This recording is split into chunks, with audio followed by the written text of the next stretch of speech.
tayo po ay dadako sa isang mensahe ng Panginoon. Nagkaroon ako ng challenges nito habang nililit kasi biglang nagbago in the last minute. Okay, so excited ba tayo? Amen! Bakit hindi ako nakakita ng mga ngiti? Dapat pag excited, nakangiti, di ba? Makikita sa mukha na talaga excited tayo makinig ng salita ng Diyos. Kasi ang salita ng Diyos po ang magpapatibay sa ating pananampalataya. Amen? Amen! So ngayon dapat excited tayo. Yung talagang yung pang wakas na excitement na sa isang ano lang, libon mo lang makikita mo na yung talagang smile o yung bang kagalakan. Di ba, Ate Princess? Glory to God. Alright. So mga kapatid, tayo po ay mangumusta muna. Kumusta po ang araw po natin? Mas mabuti kaysa hapon. Dapat pabuti ng pabuti tayo. Kahit sa gitna ng hindi magandang nangyayari sa kapaligiran. Diba? Ang isang Kristiyano araw-araw ay nag-progress. Araw-araw may pagbabago para sa magandang pagbabago. Lalo na sa mga spiritual na buhay po natin. Diba? Araw-araw, tayo po'y tumatatag. Kaya pag tinanong tayo, kumusta po kayo? Kapatid, dapat ang sagot natin, mas mabuti kaysa kahapon. So, ibig sabihin, araw-araw may pagbabago. Pagbabago, palapit sa Diyos. Pagbabago, palalim sa salita ng Diyos. Amen? So, dapat lagi, yun lagi ang desire po natin. Lord, gusto kong lumalim. Gusto kong mas malapit pa sa'yo. Gusto ko yung pakiramdam ko ay nandiyan ka lang sa tabi ko. At mangyayari lang yun kung tayo ay patuloy na lalapit sa Kanya sa pamamagitan ng pagbabasa ng Kanyang salita. Diba? Ang sabi ng Panginoon, kung kayo ay lalapit sa akin, ako ay lalapit din sa inyo. Diba? So para makalapit tayo sa Kanya, dapat tuloy-tuloy po tayo nagbabasa nito. Dahil dito po siya mangungusap sa atin. Dito po siya magpapakahayag sa atin. Kaya huwag natin kaligtaang basahin ito. Dahil ito po yung basic instruction before leaving earth. Diba? So nandito po ang lahat ng gabay na dapat nating sundan upang tayo ay mamuhay na ayon sa ating Panginoon. Nandito po yung gabay. Saan man tayo pumunta, anumang hamon sa buhay ang hinaharap natin, nandito po yung kasagutan. Ang kailangan lang natin ay salagsigin to nang malaman po natin. Amen? Nang sa ganoon, anumang hamon sa buhay na mayroon tayo, kasi hindi naman nawawala yung hamon dahil nandito po tayo sa isang lugar na kung saan puno ng hamon. So, ang kailangan natin hindi lumayo sa hamon, kundi humarap sa hamon kasama ang Diyos. Amen? Alright, so tayo po ay dadako sa isang mensahe na kung saan ito po ay matatagpuan sa 1 Corinthians. Okay, sa 1 Corinthians, sa chapter 12, doon sa chapter 12, ang pinag-usapan po doon yung iba't ibang spiritual gift na ipinagkaloob ng Diyos sa bawat tao. Sa bawat isa sa atin, mayroon po tayong mga spiritual na kaloob na kung saan ito po ay nagagamit natin. Minsan, hindi pa natin alam kung ano yun. Kaya kung sakaling hindi nyo pa alam, dapat umpisa na natin sa isigin. Ano pa yung kaloob ng Diyos sa akin upang magamit ko sa kanyang ministeryo? So doon sa chapter 12 yung po pinag-uusapan. Sa chapter 14 naman, ito naman yung pinag-uusapan doon, yung pagpupuri sa Diyos, yung ipaprioritize natin, yung pagpupuri sa Diyos, yung edifying ng mga anak ng Diyos at maging yung kanyang iglesia. So yung po ang pinag-uusapan doon. Yung mga prophecy sa bawat sitwasyon na meron tayo at sa bawat miyembro ng iglesia. So yung po ang pinag-uusapan doon. Yung po yung nangyayari, yung speaking of tongues. So yun po yung pinag-uusapan doon sa chapter 13. Ngayon ang pag-uusapan natin ay itong chapter 13. Okay, so sa chapter 13, ating pong pag-uusapan. Kasi ito po yung chapter ng pag-ibig. Kasi, ano daw yan eh, heart month, o heart month, buwan ng mga puso. So dahil buwan ng mga puso, pag-uusapan natin pag-ibig. Okay lang po sa inyo? Maliban doon kung kayo nasaktan, okay lang yun, maging kayo. Baka dito naman ay magkaroon tayo ng solusyon na nasaktan man tayo ay tayo'y makakabawi dahil sa sinasabi ng salita ng Diyos. Okay, so ito pong chapter 13 ay tinatawag na love chapter. Na kung saan dito po pinag-uusapan yung pag-ibig. Okay? Pinag-uusapan kung gaano ba tayo kamahal ng Diyos. Na dahil mahal tayo ng Diyos, marami siyang ginawa upang makaramdam tayo ng kanyang pagmamahal. Diba? Kaya lang minsan, mayroon tayo mga ano bang tawag doon, yung hindi namamansin? Nagpaparinig na, ayaw ka rin lang sila. Ano bang tawag doon? Islam? Islam. Baka kulang naman naging pagpaparinig. Kaya hindi talaga naririnig. Okay, so ang pinag-uusapan mo dito, yung pag-ibig na kung saan dapat nararanasan natin. Yung pag-ibig na nanggagaling sa Panginoon, yung agape love na nanggagaling po sa Panginoon. Diba? Yung pag-ibig na talagang kailangan natin. Kailangan ba natin ng pag-ibig? Amen! Diba? Yung pag-ibig na talagang super supreme. Yung pag-ibig na hindi lang pag-ibig habang nandito tayo sa lupa, kundi yung pag-ibig kahit pa man ay nandun na sa buhay na walang hanggan. Diba? Pwede ba yun? Opo, pwede yun. Yung po ang sinasabi ng Panginoon. Yung pag-ibig na ating mararanasan habang nandito po tayo sa mundong ibabaw, na kung saan ang pag-ibig na ito ay magpapatuloy. So, ibig sabihin yung pag-ibig na pinag-usapan ninyo yung hindi nawawala. Hindi kagaya ninyo. Iniibig nyo siya kahapon. Pero ngayon hindi na. Diba? Pero ang pag-ibig na pinag-usapan dito, walang pagpabago. Na habang nagpapatuloy, ito ay lalong lumalaki at nagiging matibay. Na kung saan, anuman ang mangyari, nagpapatuloy yung pag-ibig niyo. Okay lang ba sa inyo? Yung pag-ibig na kahit ay nasasaktan pisikal, dahil sa hapon ng buhay, tayo'y sinasaktan ng ating partner dahil hindi lang natin nabati. Nagtampo na kaagad. Pero ang pag-ibig na ito ang siyang naghihilom. Ano ba may Tagalog po? Yung nag-cure doon sa sakit na ramdaman mo ng dahil sa pag-ibig din.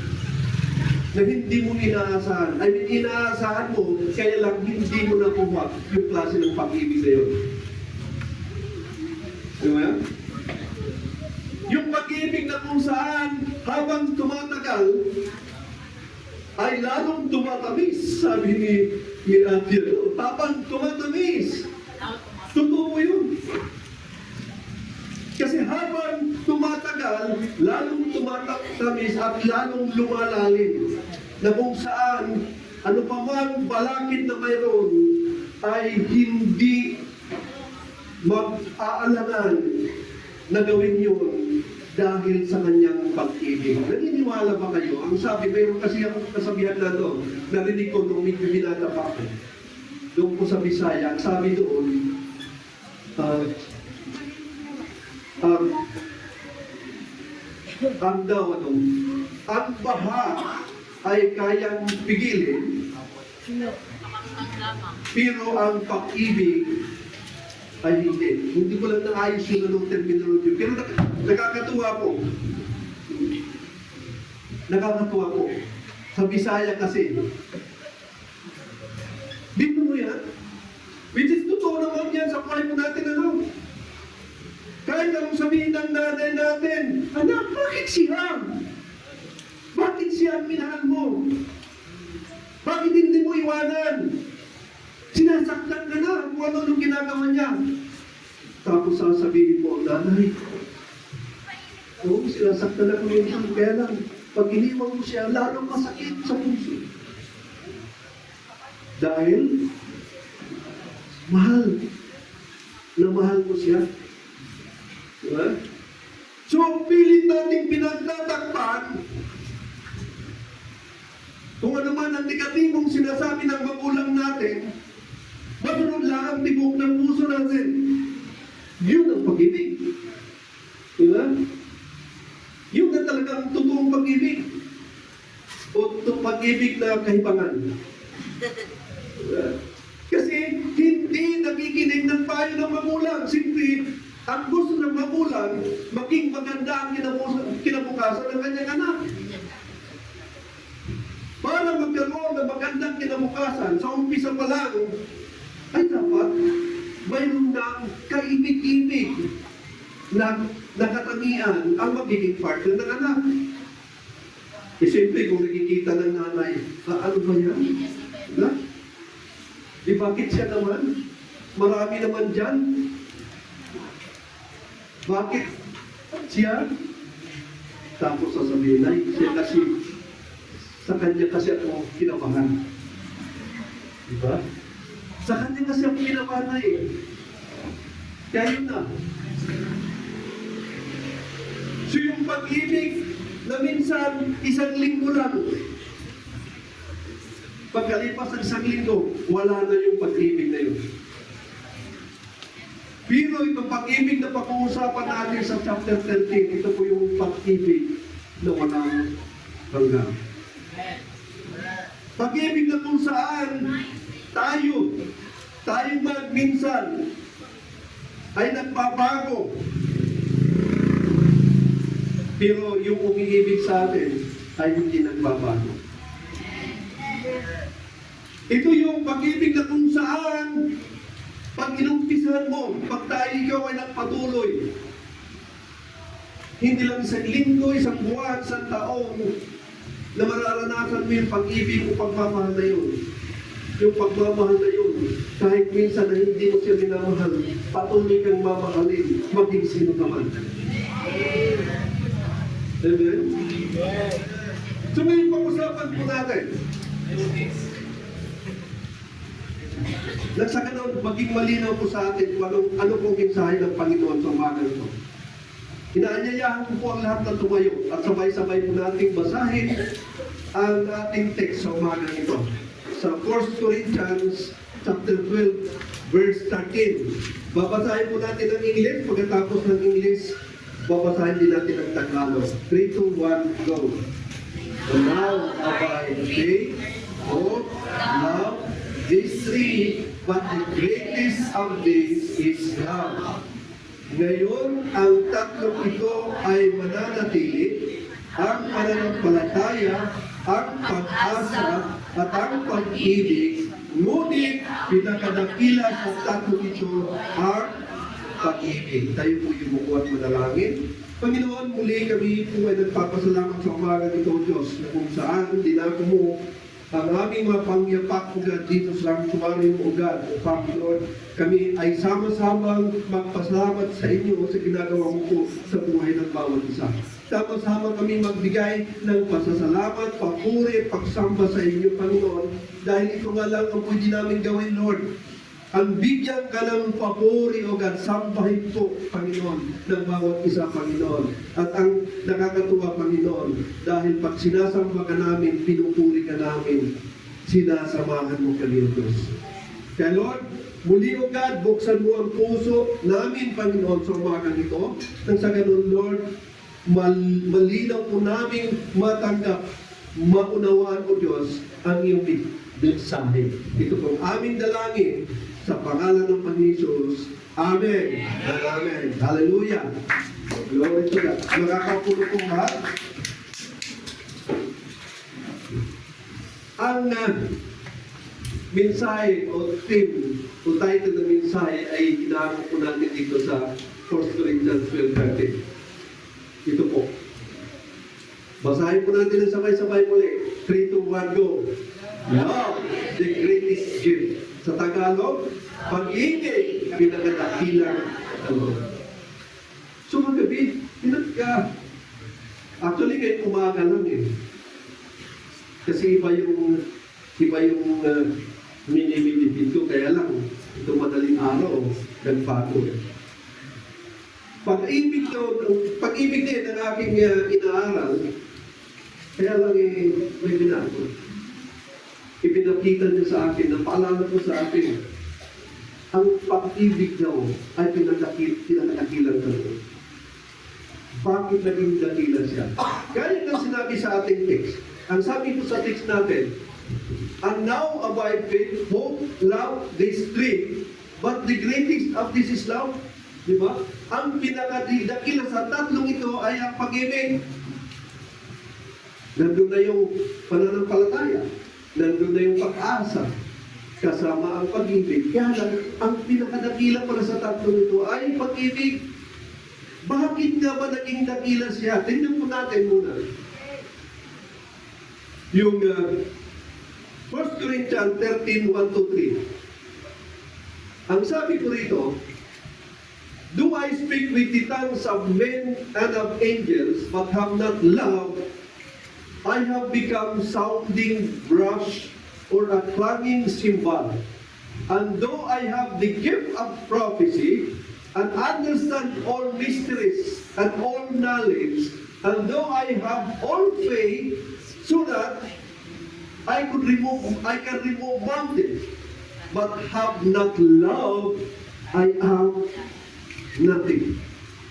Diba? And though I bestow all my goods to feed the poor, and though I give my body to be burned, but have not love, it profits me nothing. Tingnan mo natin ang sinasabi ng salita ito.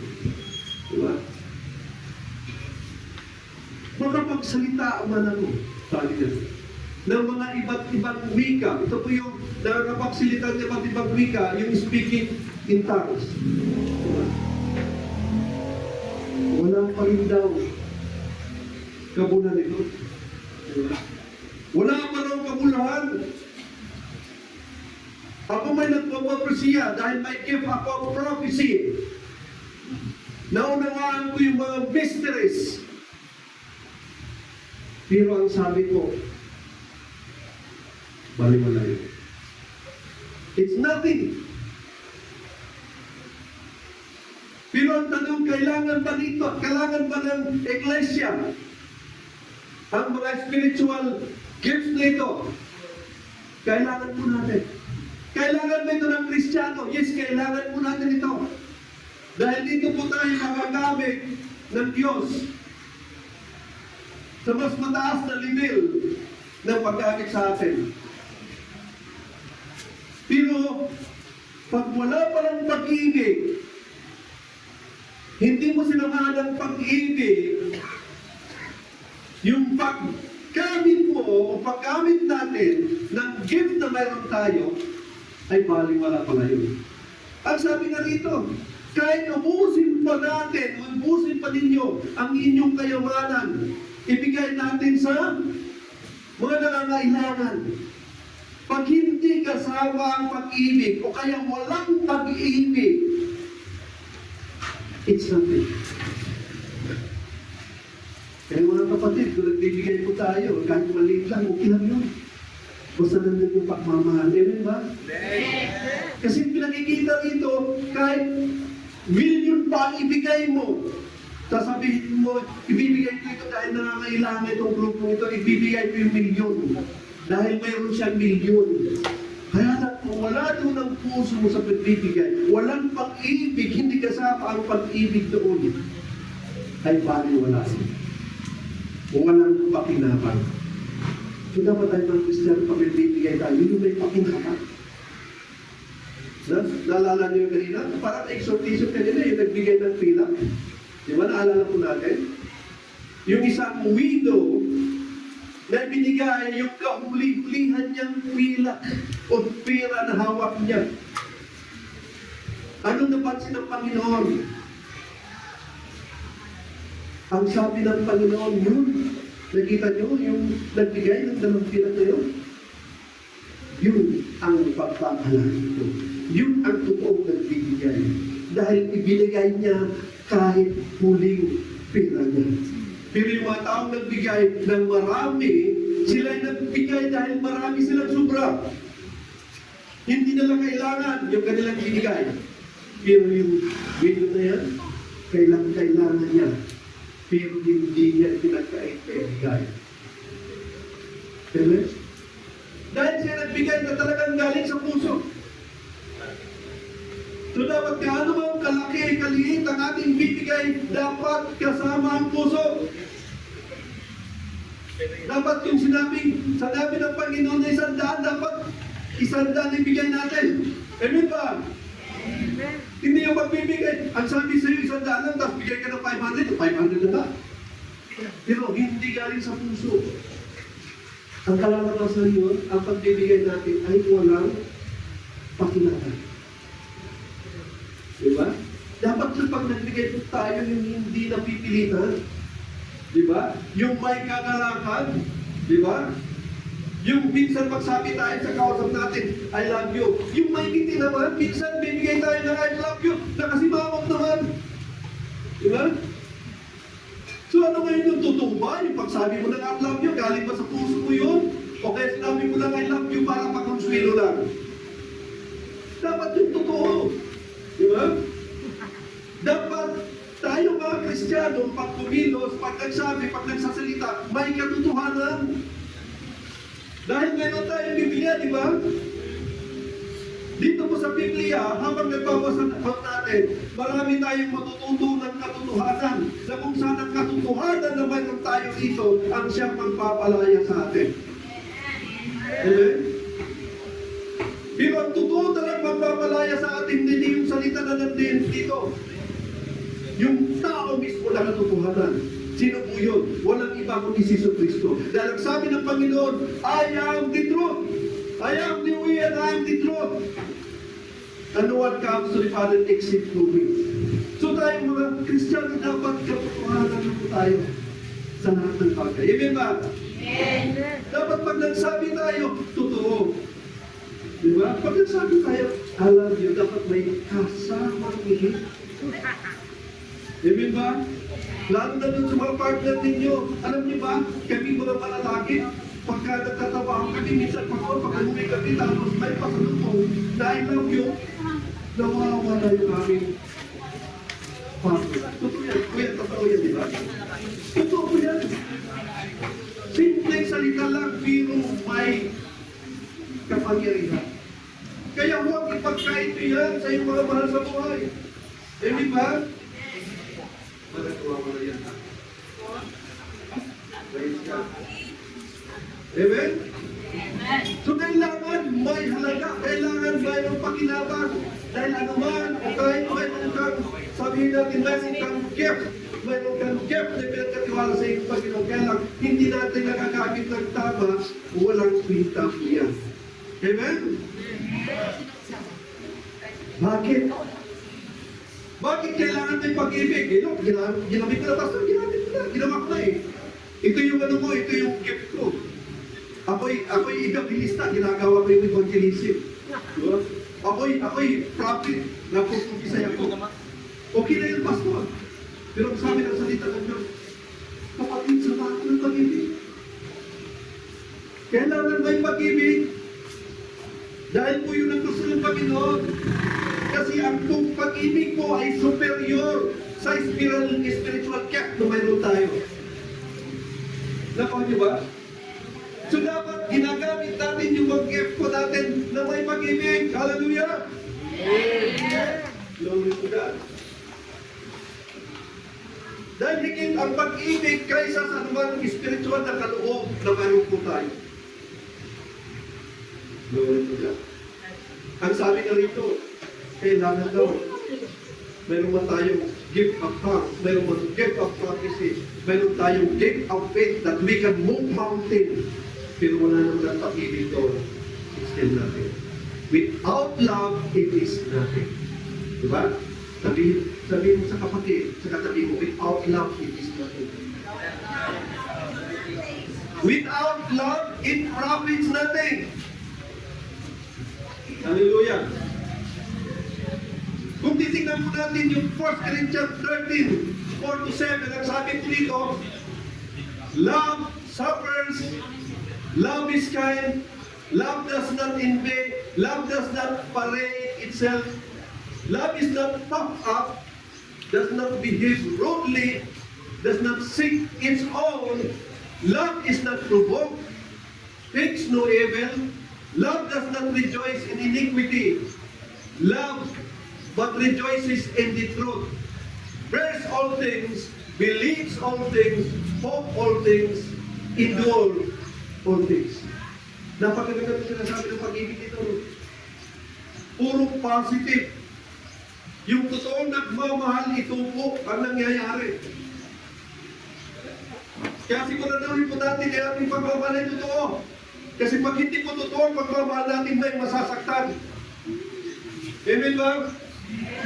Tayo mga Christian, pag namahal natin, dapat totoo. Dati, simple lang sa atin, yung magmahal natin, magmahal tayo, pero hindi ko totoo. Wala tayong pakialam, masaktan man sila. Pero ngayon, Kristiyano na tayo, dapat hindi natin inuuna ang sarili natin. Dapat sinisiguro po natin, yung ating minahal ay hindi masaktan. Amen ba? Minsan may makikita tayong kahinaan ng ating mga partner. Pero hindi sapat yun para bawasan ang pagmamahal mo sa kanya. Dapat masigitan mo pa yung pagmamahal nang sa ganon, yung kanyang kahinaan na nakikita mo ay mawala na at magbago na. Kaya ay magmamahal na puno ng saya at ligaya. Hindi ko rason na unti-unti mawalang pag-ibig na inyong sinampaan. Bakos, dahil tayo po ay Kristiyano na, nalaman natin ang katotohanan, dapat tayo po ang mag-i-initiate para yung pag-ibig na yun ay manatili. Kahit mayroong mga, alam mo natin, hindi smooth ang takbo. Diba? Sino ba may asawa rito? Sa tingin niyo ba, ayon sa karanasan niyo, lagi bang smooth ang araw? Hindi po. So dapat, naghahanda tayo na dumating ba na ang panahon, oras, buwan, mayroong maalon sa inyong pagsasama, tayo'y nakahanda. Nakahanda upang mapagtagumpayan anuman ang nagiging dahilan ng alon sa inyong pagmamahalan. Amen? Hindi yung dumalang sa alon, sasabihin na, bahala ka na dyan, uwi na ko sa amin. Meron ka doon? Kung alam ko lang na ganun ka, dapat hindi ko rin tinuloy. Pero kaibigan, kapatid, nandiyan niya. At sinisiguro ko, hindi aksidente na siya naging kasama mo. Siya talaga ang inilaan ng Diyos para sa iyo. Amen? Palakpakan ko namin. Kaya dapat yung love na meron tayo, itong nakikita natin, puro positive. Sa 1 Corinthians 13, verse 4-7. Dapat ito po yung pinapractice natin. Dapat ito minsan ang tinatanong natin sa sarili natin, sa puso po natin. Mayroon pa akong ganito. Masyado pa akong mapagtiis, masyado pa akong maunawain, masyado pa akong mapagmahal.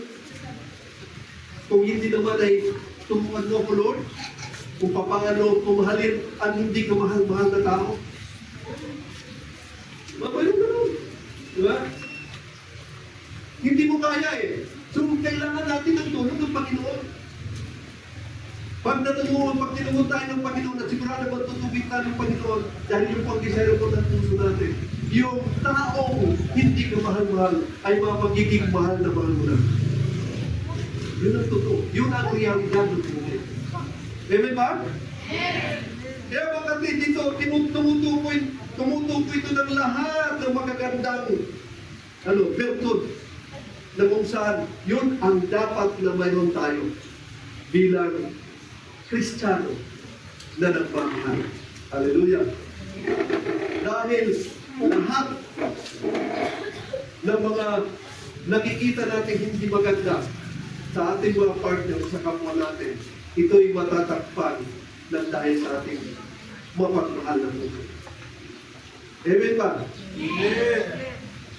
Tingnan po natin.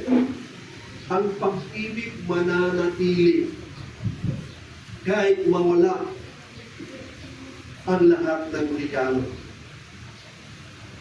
Hindi yung kung kailan ka binigyan ng regalo, doon ka lang mapapamahal sa partner mo. May regalo, walang regalo, mahal mo ang partner mo, amen? Amen! Praise the Lord. Tingnan po natin sinasabi sa 1 Corinthians 13 verse 8 to 10. Love never fails. Oh. Love never fails. Kaya lang, nagsama pa lang ng dalawang buwan eh. May mga videos lang. Hallelujah. Pero tinuturuan po tayo sa umaga nito, love never fails. Kaya kailangan alamin natin saan pa yung love na yan nagagaling na walang palpak. Diba? Kailangan alamin po natin. Ang sabi po rito, ang pag-ibig ay hindi nagwawakas. Kung mayroon pagpapahayag, hanggang ito ay lilipas. Diba? Kung may mga prophets o propesya, ito ay lilipas. Ang sabi po rito, kung may pagsasalita ng mga wika, ito po yung speaking in tongues. Sila ay titigil. Tingnan po natin ha, kung may kalaman, ito ay lilipas.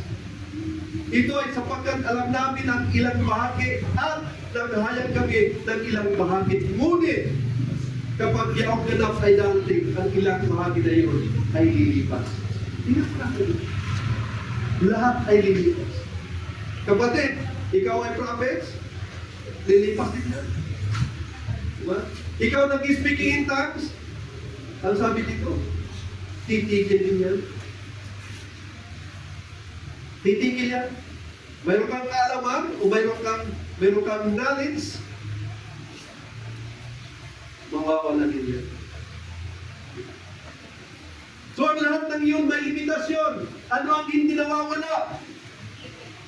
Ang pag-ibig ay hindi nagwawakas. Ang pag-ibig ay hindi nagwawakas. Amen? Kaya dapat pasanay na tayo, no? At yung pag-ibig natin ay hindi nagpabago. Well, hindi nagpabago, hindi yung pabago-bago. Hallelujah.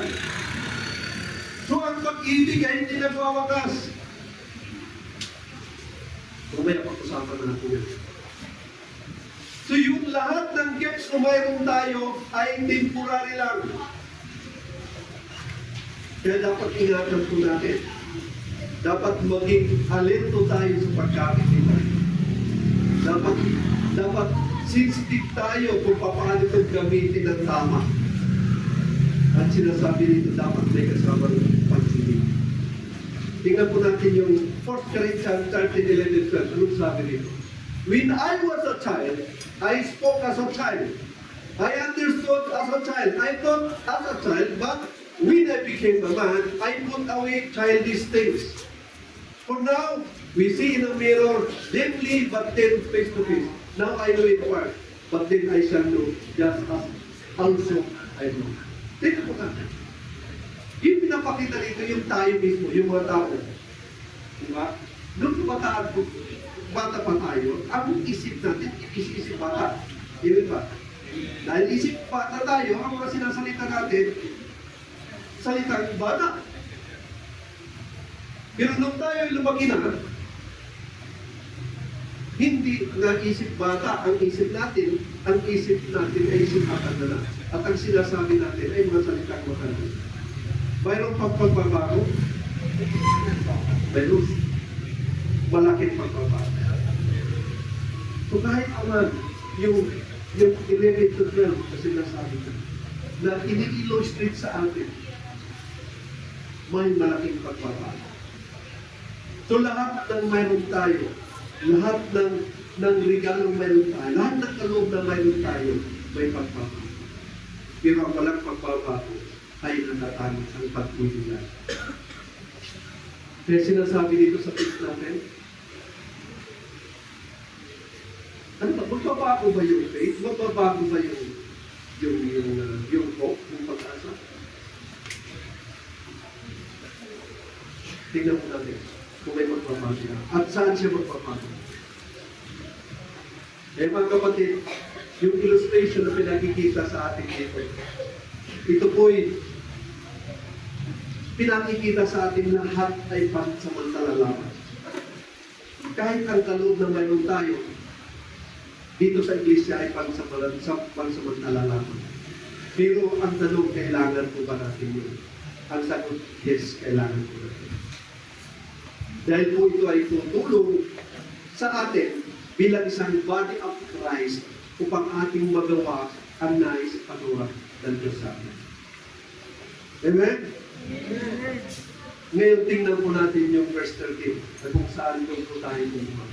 Ang sabi sa verse 13, ngayon ang tatlong ito ay mananatili.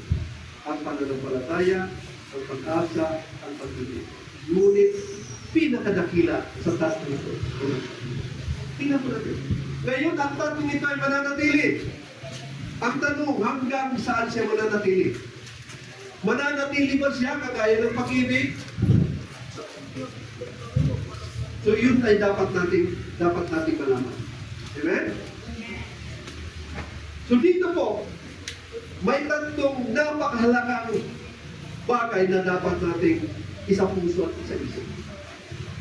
Ang una doon, yung pag-asa. Diba? Ang pananampalataya, ang pangalawang pag-asa at ang pag-ibig. Ngayon ang sabi dito, mananatili daw ang tatlong ito.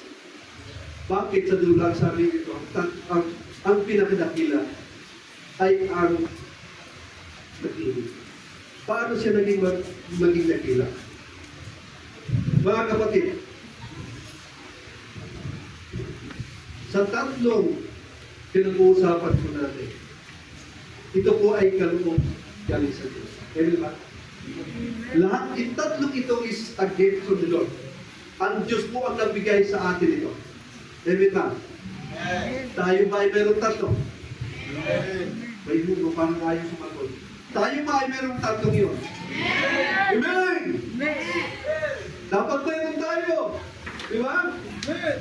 Nung tanggapin natin si Kristo bilang Panginoon at tagapagligtas, at nanampalataya tayo doon sa ginawa niya doon sa krus ng Kalbaryo, nandun na isa pananampalataya, faith. Di ba? At dahil sa ating pananampalataya, sino po ang blessed hope natin? Siya rin. Siya yung pag-asa natin. Dahil ang sabi niya, kung sino man ang manampalataya sa akin, hanggang sa wakas ay maliligtas. So siya ang pag-asa natin. Kaya dapat pag nag-amin tayo, yung lahat malakas na tayo, yung wakas na amin. Amen? Ayun. Hindi gumaganda. Dapat gano'n. Hallelujah.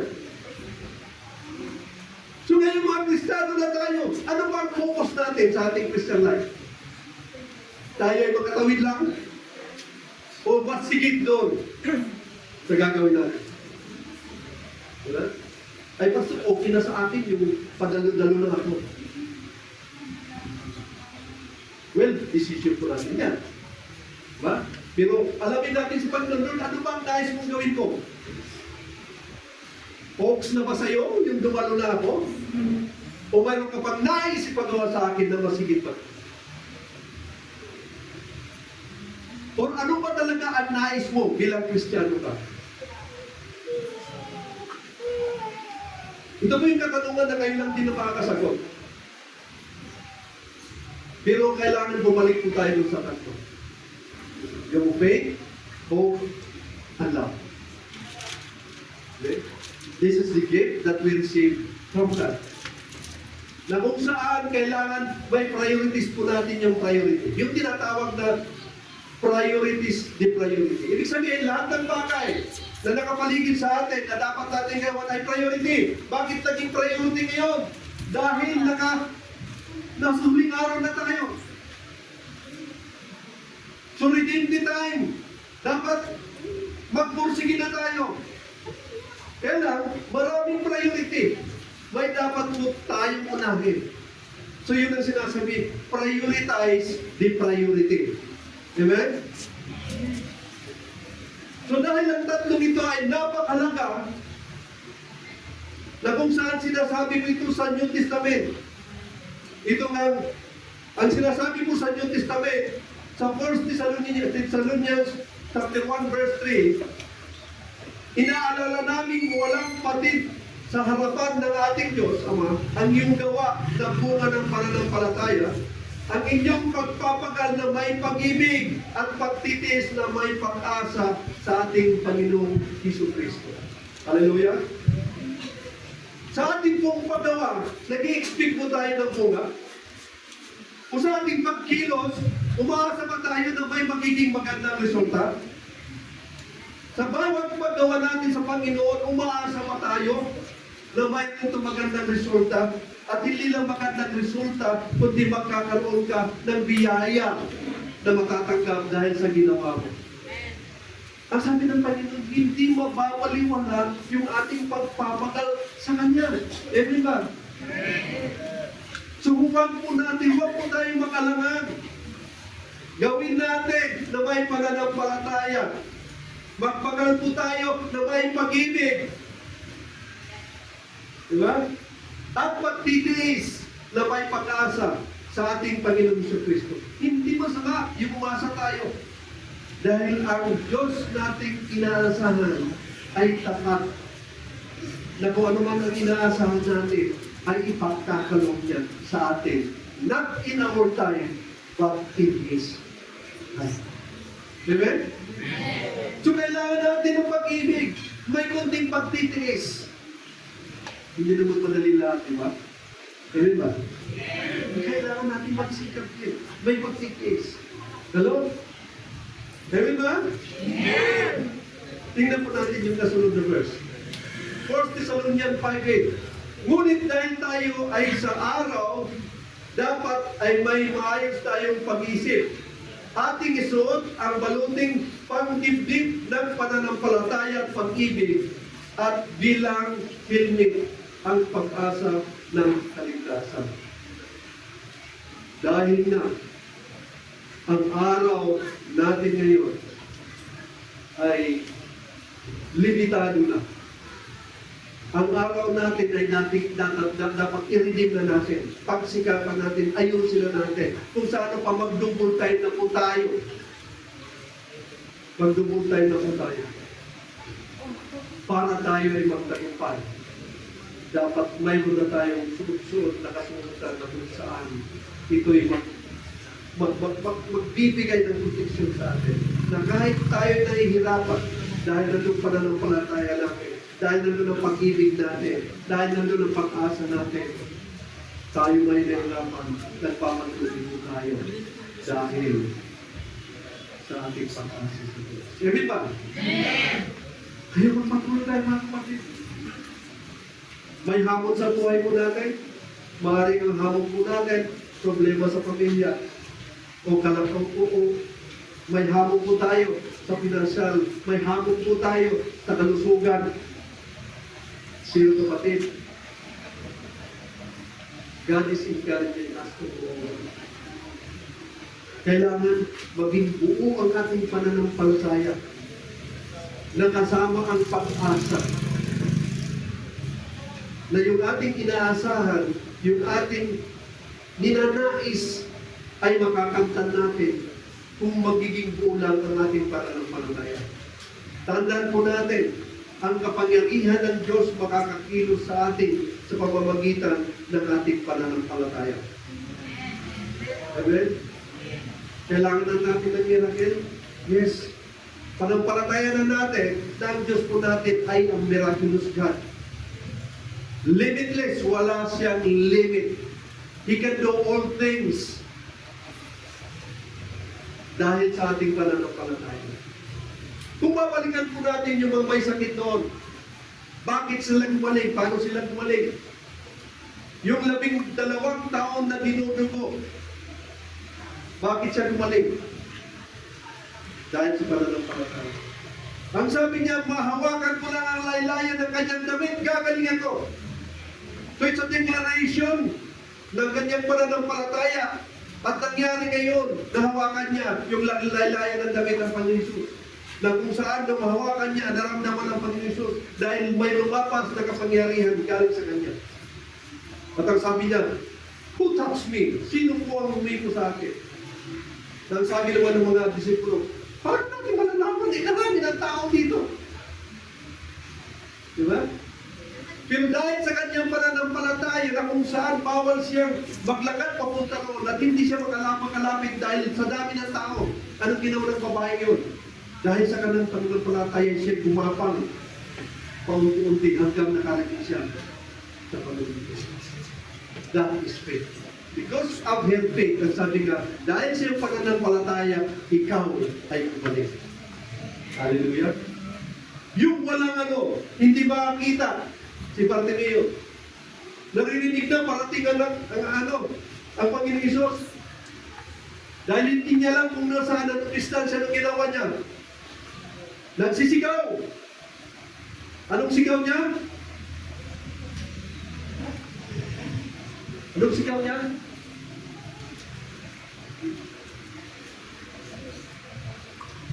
Panginoon, Son of David. Sumigaw talaga siya, hindi niya alam, hindi niya makita. As in talagang sigaw na sigaw, yung pinakamalakas ng sigaw. Nang sabi ng mga disipulo, huy, tumahimik ka na dyan. Tumahimik ka dyan. Inarinig ng Panginoon na sabi ng Panginoon, papuntay mo ito. So, dinala na yung at sabi ng Panginoon, ang kailangan mo sa akin, gusto kong makakita. So, dahil doon sa pananampalataya niya, dahil Panginoon Hesus ay magagawa noon sa kanyang sitwasyon. Ang sinabi, dahil sa iyong pananampalataya. So, sa pamamagitan ng pananampalataya natin, magkakakilos po sa Panginoon. Ano bang sitwasyon na mayroon tayo? God can do something. Hallelujah! Amen.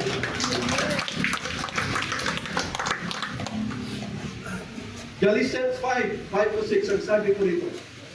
Sapagkat sa pamamagitan ng Espiritu ayon sa pananampalataya, tayo ay may pananabik na naghihintay sa pag-asa ng katwiran. Ito ay sapagkat kay Kristo Jesus ang pagiging nasa pagtutuli at ang hindi pagiging nasa pagtutuli ay walang halaga. Subalit, ang may kalagahan ay ang pananampalatayang gumagawa sa pamamagitan ng pag-ibig. Ito pong dulo ang maganda. Pananampalatayang gumagawa sa pamamagitan ng pag-ibig. Diba? May pag-ibig pa rin. Lahat may pag-ibig. Amen? 1 Peter 1:21-22. Sa pamamagitan niya, nanampalataya kayo sa Diyos na muling bumuhay sa Kanya mula sa mga patay at nagbigay kaluwalhatian sa Kanya. Kaya nga ang inyong pananampalataya at pag-asa ay magpasa Diyos. Ngayon ay dinalisay na ninyo ang iyong mga kaluluwa sa pamamagitan na iyong pagsunod sa katotohanan sa pamamagitan ng Espiritu upang kayo ay magkaroon ng pag-ibig na walang pagkukunwari sa mga kapatid. Kaya nga, mag-ibigan kayo sa isa't isa ng buong hingas ng may malinis. Hallelujah. Glory to God. Pag-ibig pa rin pinag-usapan natin. Amen? Tuloy po natin.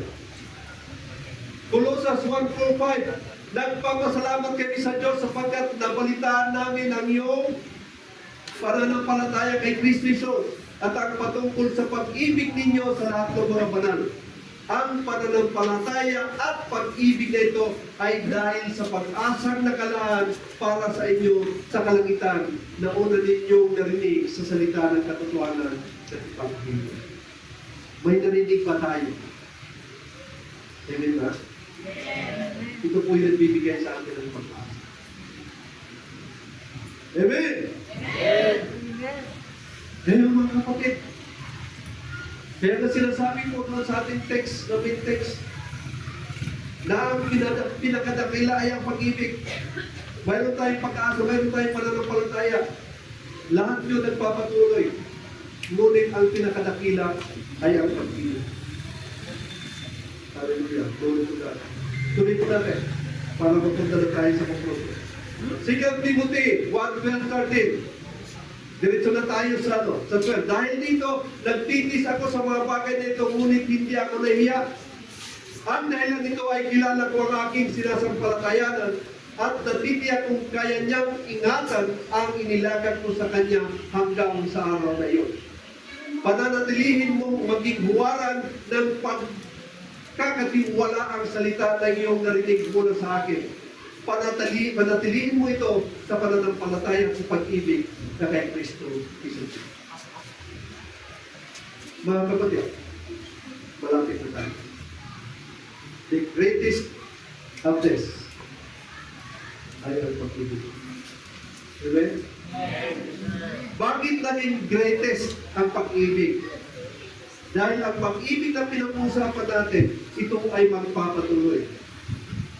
At hindi lang magpapatuloy, ito ay lalago. At hindi lang lalago, ang pag-ibig na ito ay mararanasan natin hanggang sa kabilang buwan. So mula rito, sa oras na tinanggap natin si Kristo bilang Panginoon at tagapagligtas, na kung saan tinanggap po natin ang pag-ibig ng Diyos Ama sa atin. Maging ang pag-ibig ni Kristo. Kaya nagkaroon na tayo ng pag-ibig. Ng pag-ibig na ito ay nananagil at nagpapatuloy at lumalago. Di ba? Dati hindi mo kayang ibigin ang napakasungit mong kapitbahay, pero ngayon kaya na. Di ba? Yung salita ng Panginoon na sinasabi na pahalin mo ang iyong kaaway, napakahirap man gawin yun. Di ba? Yung kaaway na sinasabi mo, yun yung umagaw ng boyfriend mo. Masakit yun. Di ba? Pero ang sabi ng salita ng Diyos, ngayon ang Kristiyano ka na, mahalin mo ang iyong kaaway. Magagawa mo na ba yun, Leo? Mahirap eh. Nasaktan natin yun. Hindi natin kaya gawin yun. In flesh, hindi natin kaya gawin yun. Nang dahil mayroon tayong pag-ibig galing sa Diyos Ama, sa Diyos Anak, kaya na natin mahalin yung ating kaaway. Okay? Kaya kailangan manatili ko tayo. Hallelujah. Bakit nga ba? Pangalawa pa. Bakit nga ba naging dakila yung pag-ibig na yun? Ang sabi po sa 1 John 4:8, he who does not love does not know God. For God is love. Ano ibig sabihin? Dahil yung pag-ibig ay isa sa attribute ng Diyos. Siya mismo yan. Kaya pag mayroon po tayong pag-ibig galing sa Diyos, sigurado magagawa na nating kaibiganin yung ating mga kaaway. Kaya nating patawarin yung mga taong kahit pumatay ng kapatid mo. Totoo yun, nahirap po rin yun. Pero pag nandoon na ang pag-ibig sa iyo, nandoon ng Diyos sa puso mo, kayang-kaya po natin gawin yun. Amen? Kaya mga kapatid, kaya naging dakila siya dahil ganun siya, kakapangyarihan. Ganun kakapangyarihan yung pinag-uusapan ng ating pag-ibig. Tingnan po natin, hanggang saan mananatili ang faith at saka hope. Ang faith natin ay nandyan habang hindi pa natin nakakamtan o nakikita ang Panginoon Hesus. Tama ba? Pag nagkita na tayo sa ating Panginoon, wala na yung faith doon dahil nagkita na yun. Amen ba? So yung faith na yun ay hanggang hindi pa natin nakikita ang Panginoon. Tama po ba? Ngayon, yung pag-asa hanggang kailan yun? Yung pag-asa ay hanggang hindi pa natin natatanggap yung inaasahan natin buhay na walang hanggan. Ibig sabihin, hanggang nandito pa tayo, nananatili pa yung hope o pag-asa. Pero pag nandun na tayo, wala na yung pag-asa kasi nandun ka na. Nakuha natin. So yung faith, hanggang makita natin ang pag-usod.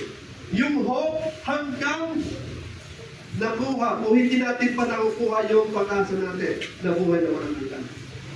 Pero ang pag-ibig, mga kapatid, ito ay nagpapatuloy. Na kahit nandun ka na sa piling ng Diyos, nandun nananatili ang pag-ibig. Kaya naging dakila ang pag-ibig kaysa sa hope at sa faith. Ang hope and faith may gilid, may katapusan, ngunit ang pag-ibig ay walang hanggan. Amen ba? Hallelujah. Glory to God. Mga kapatid, nabanggit po natin kanina yung spiritual life, na kung saan mayroon talaga binibigay ang Diyos sa simbahan. Amen ba? Mayroon ibinibigay ang spiritual gift, ibang spiritual gift. Dahil ang nais ng Diyos, magsama-sama yung iba't ibang spiritual gift dahil mayroon silang function o gagawin na iba't iba. Kagaya po ng mga nagtuturo. Nagtuturo sila. Hindi naman tayo nagtuturo. Amen ba? Diba? So iba't iba ang gift na binibigay sa atin nang sa ganun, pag pinagsama-sama ito, nagiging malakas, nagiging buo ang katawan ni Kristo. So tayo magkakasama mga kapatid, tayo mga mananampalataya, tayo po yung body of Christ. Na kung saan, kung titignan po natin, ang katawan po natin, tingnan po yung katawan ng kalabi mo. Mayroon bang mga parts? Mayroon ibang-ibang bahagi ang kanyang katawan? Amen ba? Mayroon siyang ulo? May kamay? May paa? Diba? Iba-iba? Diba? So, ibig sabihin, iba-iba din ang function ng bawat bahagi ng katawan. Diba? Yung kayang gawin ng kamay ay hindi kayang gawin ng mata. So, mayroon silang dedicated na function o tungkulin sa isang katawan, pero magkasama sila sa isang katawan. Ganun din tayo dito mga kapatid. Tayo po'y pinagbuklod ng Diyos, pinagsama-sama ng Diyos, upang tayo'y magsama-sama upang gawin ang nais niyang ipagawa sa atin. Nais ng Diyos na mabuo ang kanyang kaharian sa pamamagitan po natin. So may kanya-kanya tayong kaloob upang mag-function po tayo bilang isang katawan ni Kristo. Kaya nga mayroong ulo, mayroong taga-ayos, mayroong taga-drive, naghahakot ng mga kapatid. Diba? Mayroong taga-linis kasi hindi lahat po naglilinis. Tama po ba? Mayroon tayong iba't ibang ministry dito na hindi lahat kasama sa ministry. Kaya nga, ini-encourage mo natin ang lahat na pumasok sa ministry nang sa ganun, magkaroon ka na ng participation doon o tinupon mo na ang pagkatawag sa iyo ng Panginoon na maging involved sa isang ministry. Dahil ayaw ng Panginoon na wala tayong gawin sa kanyang kaharian. Nais ng Panginoon, lahat po tayo ay pumilos para may sakatuparan ang plano niya sa lugar na ito, which is to establish His kingdom dito sa teritoryo nito. Amen? Kung mapapansin niyo sa mga church, may pastor sila doon. At maaaring sa assistant pastor lang. Tumatakbo sila ng ilang taon na. 10 taon, 15 taon, ganun pa rin. Iisa pa rin si pastor. Pero dito sa GCCI, mayroon po tayong mission and vision na dapat Mabot natin yun. Dito pa sa GCCI, mayroon po tayong purpose. May purpose para sa ating sarili, may purpose para sa Diyos. Para sa atin, to become more like Jesus. Sa ating mga pag-uugali. Kailangan ay maging kagaya na tayo kay Jesus. Sa ating pagkapasensyoso. Sa ating pagmamahal. Dapat hindi manatili yung matigas nating bato. Dahil ang sabi ng Panginoon, papalitan mo yun ng puso. Puso naman. Na kung saan marunong magmahal, marunong sumunod. Amen? Sa GCCI, makikita natin mga kapatid, ilang pang pastor dito. Marami. Dahil ito pong nais ng Panginoon. Mayroon siya mga tinatawag upang magsasama-sama, upang magawa o masikatuparan ang nais ng Diyos sa lugar na ito. Kasama kayo doon mga kapatid. Kaya maging involved na po tayo sa ministry. Umpisa na po natin ang paggawa para sa kapurihan ng Panginoon. Maging aktibo na po tayo sa ministry nang sa ganun sama-sama po tayo na naglilingkod sa Panginoon. Pero samahan po natin ang pag-ibig nang sa ganun yung ating pagbiministeryo ay hindi masayang. Mahirap ang ministeryo yung lagi tayo nakasimangot. Diba? Kaya hindi ko. Diba? Kailangan pag nag-ministry tayo puno ng kagalakan dahil ang ating pinaglilingkuran, hindi po yung si pastor sa mga pastor dito. Ang pinaglilingkuran po natin yung Diyos na buhay na tumawag sa atin. Kaya mga kapatid, huwag na po tayo magalangan. Mayroon na po tayong iba't ibang ministeryo. Kung ikaw man ay 60 years old na, mayroon po tayong ministry para sa inyo. Kung ikaw ay teenager pa, mayroon po tayong ministry para sa inyo.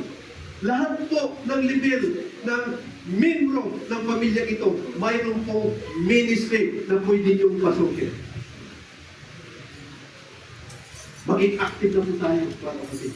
Nang sa ganon, maranasan natin yung pagsama ng Diyos sa atin. Maranasan natin yung kamamang-mangang pagkilos ng Diyos sa buhay po natin. Be in the ministry. Be blessed and be a blessing. Pag nasa ministry po tayo, may nabibless dyan. Unang-una nabibless si Lord dahil nandiyan na tayo sa ministry. Pangalawa, nagiging blessing tayo sa iba, sa mga kasama natin sa ministry. Ano pang hinihintay natin? Let's be part of the ministry of God. Be blessed and be a blessing. Kapatid, ayaw ng Panginoon na dahil minsan nangyayari kasi ito, alam ko hindi dito. Sa ibang simbahan, ano nangyayari? Dahil mayroon silang gift of prophecy o kaya gift of tongues.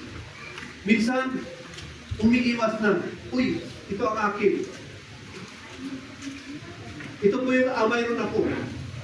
Kaya, akin lang ito. Hindi na ako pwede dyan. I have the skill. I will do it myself. Ayaw ng Panginoon. Kaya, ibinababa ang kaloob ng Diyos sa atin upang tayo ay pagtulungan. Dapat hindi po ay ang ating sinasabi. Dapat ang sinasabi natin ay we, tayo. Tayo ay kikilos, tayo ay sama-sama. Dapat tayo may gift. Ang nasa isip po natin, ano kaya pwede kong gawin sa kapatid kong ito para sa iyo lumago? Dapat ang ating isipin, ano pa ang pwede kong gawin upang magkaroon pa ng paglago ang iglesia, ang GCCI. Kung tayo po yung may kaloob na galing sa Diyos, paano po ba matutulungan sa pamamagitan ng kaloob na mayroon ako?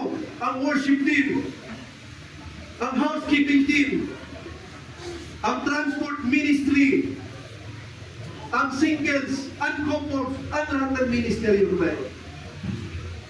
Dapat unti-unti po na natin tinatanong ang sarili natin. Tanungin natin ang Panginoon, Lord, saan mo nais ako ma-involve sa ministeryo na mayroon ka? At dapat kagaya po tayo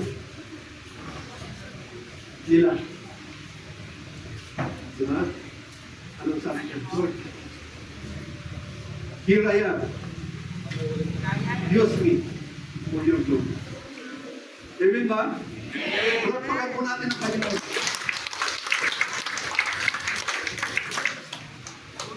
So we should function together, or let us function together with love. Diba, ang sarap kaya mag-ministry yung puno ng pagmamahal. Diba? Yung nagagalak ka. Ito personal na experience sa Middle East. Kasi doon, ang aming ministry ay gabi. Diba? Minsan, pag prayer meeting, inaabot kami ng alas 3 ng madaling araw para maghatid sa mga kapatid, malalayo. Hinahatid po namin isa-isa yun. Minsan si Arjan at saka si Jeka natutulog na doon sa sasakyan kasi kasama namin. Tingnan po natin alas 3. Uuwi kami ng alas 3. Wala pa sa alas 3. Gigising kami ng alas 6 dahil papasok na naman. Ilang oras lang ang tulog. Pero kapatid, nakakamanghang. Dahil hindi namin naranasan na sabihin natin na paano natin. Kuya ka. Bagkos, kami ay nasigla. Dahil ayun ang pangako ng Panginoon. Ang sabi ng Panginoon sa Isaiah, I will renew your strength. Kung tayo pinaglilingkod sa Diyos, siya din na magpupuno kung anong kulang natin. Kung tayo nanghihina physically, to be realistic yan, maghihina ang katawan mo. Pero dahil in your heart, in our heart, kaya tayo nagkakaganon, ay ginagawa ko natin ang ministry ng Panginoon. Siya mismo ang magbibigay sa atin ng kalakasan. Amen? Subukan ninyo. Tina-challenge ko yun. Gawin natin yan. Para maraming mga nasa Biblia. To close mga kapatid.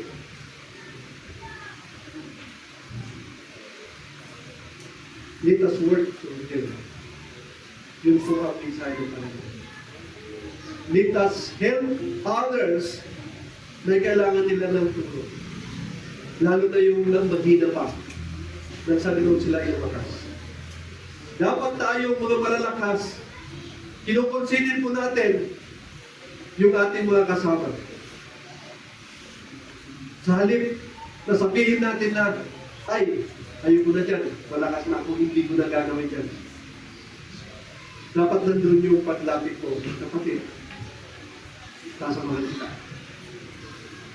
Tutulungan kita. Aakayin kita upang maging kasing lakas ka sa akin. Kailangan nandun yung pagtutulungan. Pag sinamahan po natin ang pag-ibig, na kung saan yung kong binabanggit sa mensahe ng Panginoon sa hapon ko, sa bayan ito, nakakasiguro. Tayo po'y sama-sama na naglilingkod sa Panginoon. Puno ng kagalakan, puno ng pag-asa. Na naman ginagawa natin, hindi tayo manglulupay-pay dahil bibigyan tayo ng kalakasan ng Banal na Espiritu. Ang kailangan lang natin, let's work together for the glory of God. Amen? Palakpakan po